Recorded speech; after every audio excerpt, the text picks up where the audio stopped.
Hi guys, my name is Regan, and this is my second year on staff at Wilderness Trail. And today I'm just going to talk to you guys about listening. There is this really cool place in Asheville called the Haywood Street Congregation. They are a non-traditional kind of church for people who are often marginalized or who wouldn't really be comfortable in a normal church setting. A lot of them have or are dealing with homelessness, and a lot of them have their own personal struggles, which, I mean, we all do, honestly. But Haywood Street serves these people by offering free meals, free clothes, programs, worship services, etc. My campus ministry at school, which is the Wesley Foundation at App State, woohoo! We have some ties to Haywood Street, and so we usually take a group down for a trip during fall break.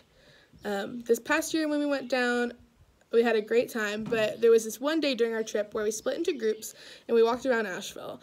And we went to a lot of the places that unsheltered people kind of congregate during the day, such as AHO, Baby CCM, like Haywood Street or Pritchard Park. And our goal is to just walk and talk and listen.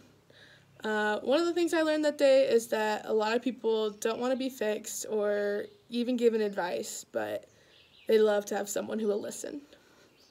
Listening is a very hard skill.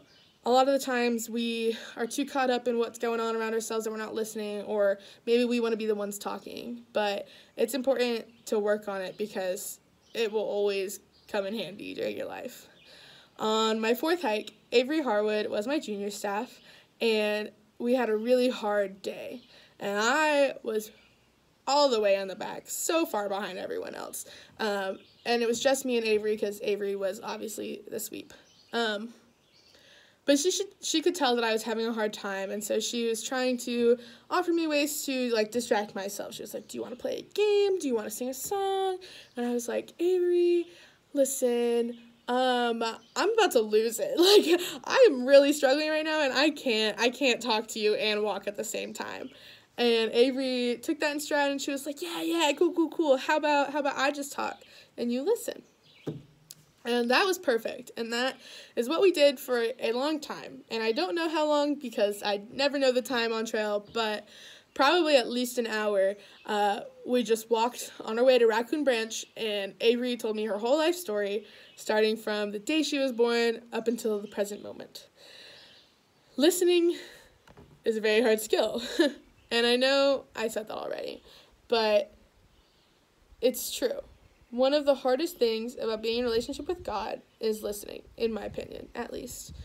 God speaks in so many different ways, but a lot of the time it's not an audible conversation. God can speak through other people or through situations or sometimes just a whisper in the wind. But my hardest thing is distinguishing between God's voice and my voice.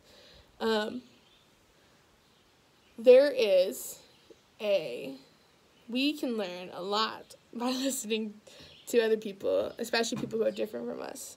And we can learn even more by listening to God.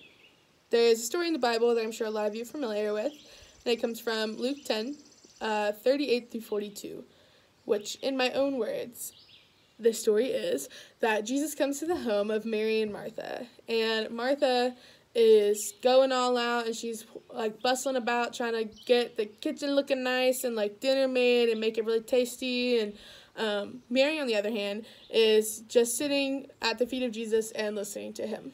And Martha is very clearly ticked off, and so she goes to Jesus and she's like, Jesus, why aren't you making my sister help me? Like, can't you see I'm doing all of this work and she's just sitting here? And Jesus is kind of like, Martha, you should like chill out. Mary's doing what's right. Mary is sitting here listening to me, and there's really nothing better that you could do. One of the guys that I talked to at Pritchard Park last year was named Try. Try is really cool and has a lot to say if people are willing to listen.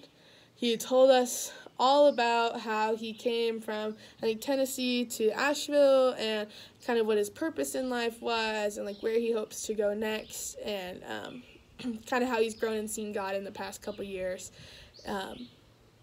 And my group sat and listened to him for hours. We were there for a while, most of the afternoon. And listening to him was probably one of my favorite memories from that trip last year. And listening to Avery that day 5 years ago is one of my favorite memories from trail. Sometimes it's important to just listen. I'm sure a lot of us have heard that quote that says that we have 2 ears and 1 mouth because we should listen more than we speak. And as sassy as that quote is, I think it's actually really true, and it's something that we could definitely all put into practice. Listening can teach us a lot, and if we took the time to stop and listen to God, I'm sure we would learn so much more.